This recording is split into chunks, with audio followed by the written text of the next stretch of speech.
गुरुदेव और माँ गायत्री के चरणों में कोटि कोटि नमन करते हुए, गुरुदेव को साक्षी मानते हुए आज हम जानेंगे यज्ञोपवीत के रूप में गायत्री की अवधारणा क्या है। यज्ञोपवीत के जो 9 धागे होते हैं वो हमारे किन 9 गुणों को दर्शाते हैं, हम में कौन से वो गुण होने चाहिए जो यज्ञोपवीत के धागों में होते हैं। मंत्र दीक्षा के रूप में गायत्री का अवधारणा करते समय उन्नयन संस्कार कराने की भी आवश्यकता पड़ती है। इसी प्रक्रिया को द्विजत्व की मानवीय गरिमा के अनुरूप जीवन को ढालने की, परिष्कृत करने की अवधारणा भी कहते हैं। जनेऊ पहनना, उसे कंधे पर धारण करने का तात्पर्य है जीवन को, काया कलेवर को देव मंदिर, गायत्री का देवालय बना लेना। यज्ञोपवीत में 9 धागे होते हैं। इन्हें 9 विशिष्टता को उभारने वाले सद्गुण भी कहा जा सकता है। एक गुण को स्मरण रखने के लिए एक धागे का प्रावधान इसलिए है कि इस अवधारणा के साथ साथ उन 9 सद्गुणों को समुन्नत बनाने के लिए निरंतर प्रयत्नशील रहा जाए, जो अनेक विभूतियों और विशेषताओं से मनुष्य को सुसंपन्न करते हैं। मनुष्य को अनेक विभूतियां और विशेषताएं प्रदान करते हैं। सौर मंडल में 9 सदस्य ग्रह हैं। रत्नों की संख्या भी 9 मानी जाती है। अंकों की श्रृंखला भी 9 पर समाप्त हो जाती है।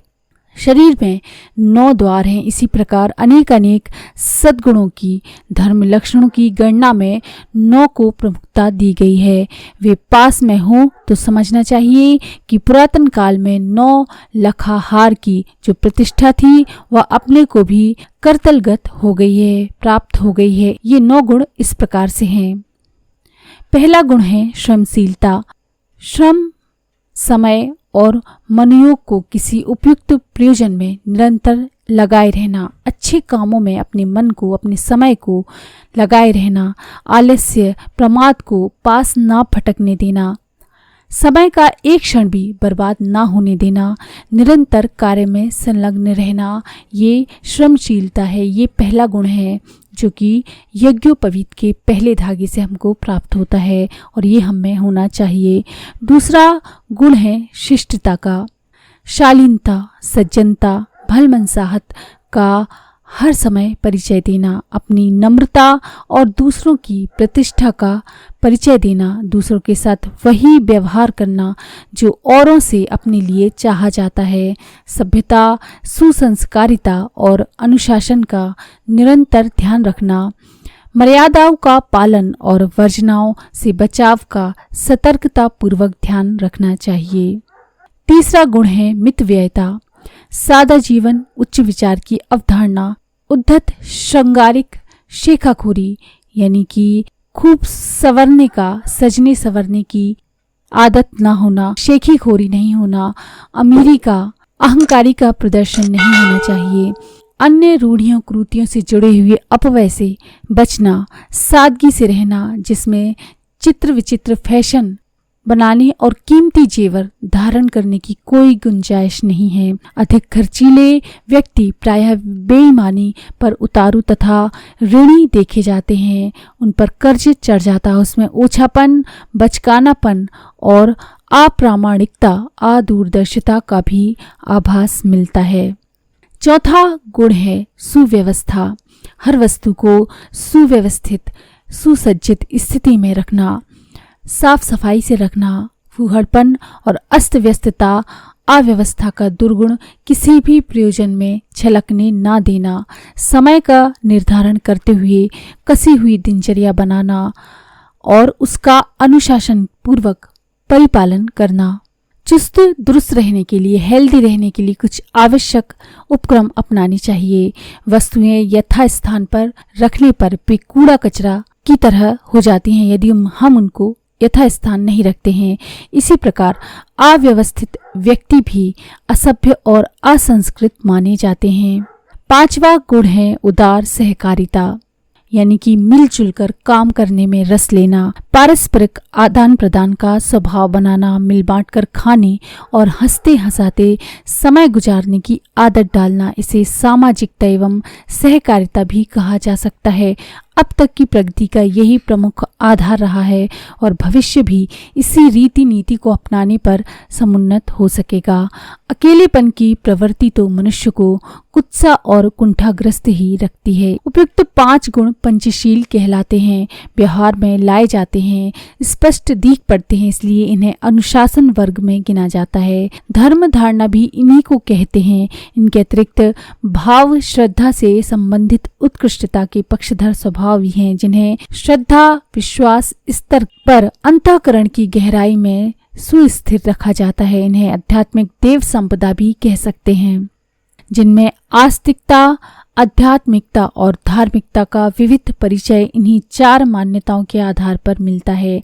4 वेदों का सार निष्कर्ष यही है। 4 दिशा धाराएं एवं वर्णाश्रम धर्म के पीछे काम करने वाली मूल मान्यताएं भी यही हैं।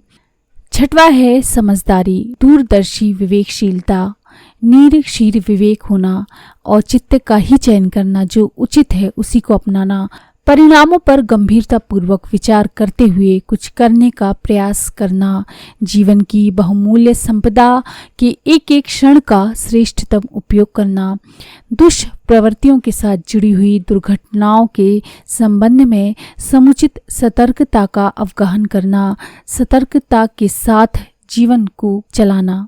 7वां गुण है ईमानदारी, आर्थिक और व्यवहारिक क्षेत्र में इस प्रकार का वर्ताव जिसे देखने वाला सहज सज्जनता का अनुमान लगा सके, विश्वस्त समझ सके और व्यवहार करने में किसी आशंका की गुंजाइश न रहे, भीतर और बाहर को एक समझें, छल प्रवंचना अनैतिक आचरण से दृढ़तापूर्वक बचना।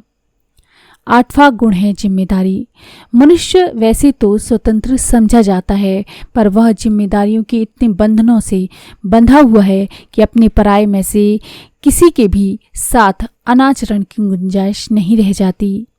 ईश्वर प्रदत्त शरीर, मानस एवं विशेषताओं में से किसी का भी दुरुपयोग न होने पाए, परिवार के सदस्यों से लेकर देश धर्म समाज व संस्कृति के प्रति अपने उत्तरदायित्वों का अच्छे से तत्परता पूर्वक निर्वाह करें, पालन करें, इसमें से किसी में भी अनाचार का प्रवेश ना होने देना।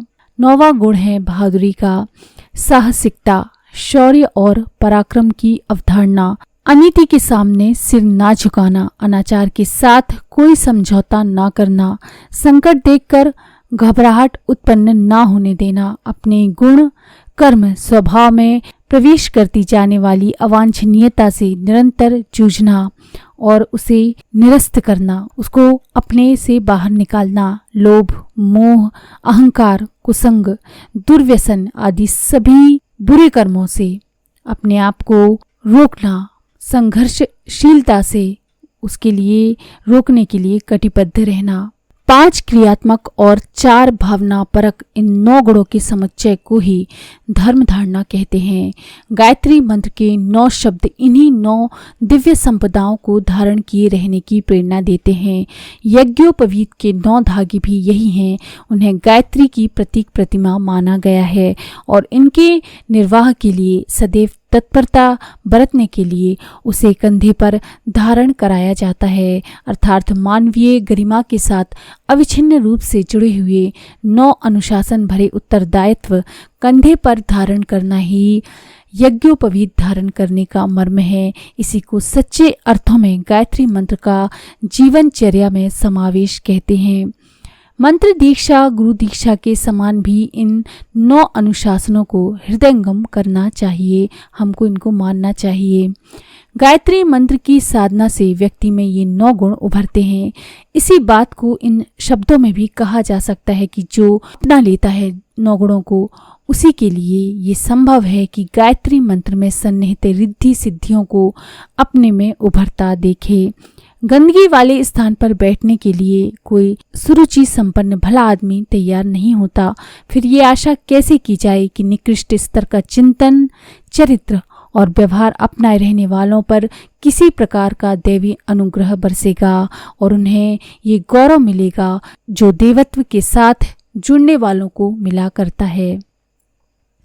ज्ञान और कर्म का युग्म है, यानी ज्ञान के साथ कर्म का जोड़ा है। दोनों की सार्थकता इसी में है कि वे दोनों साथ साथ रहें, एक दूसरे को प्रभावित करें और देखने वाले को पता चले कि जो सीखा गया है, जो समझा गया है, जो जाना माना गया है, वह काल्पनिक नहीं है, बल्कि इतना सशक्त भी है कि उसको हम क्रिया के रूप में, विधि व्यवस्था के रूप में अपने स्तर के अनुरूप बना सकें। जीवन साधना से जुड़ने वाले गायत्री महामंत्र के 9 अनुशासनों का उल्लेख हम कर चुके हैं। इन्हें अपने जीवन क्रम में हर पक्ष में समन्वित किया जाना चाहिए, अथवा ये आशा रखें कि यदि श्रद्धा विश्वास पूर्वक सच्चे मन से उपासना की गई हो तो उसका सर्वप्रथम परिचय इन सद्गुणों की अभिवृद्धि के रूप में परिलक्षित होगा। इसके बाद वह पक्ष आरंभ होगा जिससे कि अलौकिक, आध्यात्मिक, अतीन्द्रिय अथवा समृद्धियों, विभूतियों के रूप में प्रमाण परिचय देने की आशा रखी जाती है। यानी इसके बाद ये सारे गुण आपके अंदर परिलक्षित हो सकते हैं। तो ये है गायत्री मंत्र से 9 सद्गुणों की अभिवृद्धि ही गायत्री सिद्धि। इसी को यदि ये 9 गुण आपके अंदर बढ़ गए तो यही है गायत्री सिद्धि। तो अगर आपको ये जानकारी पसंद आई हो, गुरुदेव के द्वारा दी हुई ये जानकारी है, तो प्लीज़ लाइक करें, शेयर करें, सब्सक्राइब करें मंत्र सिद्धि चैनल को।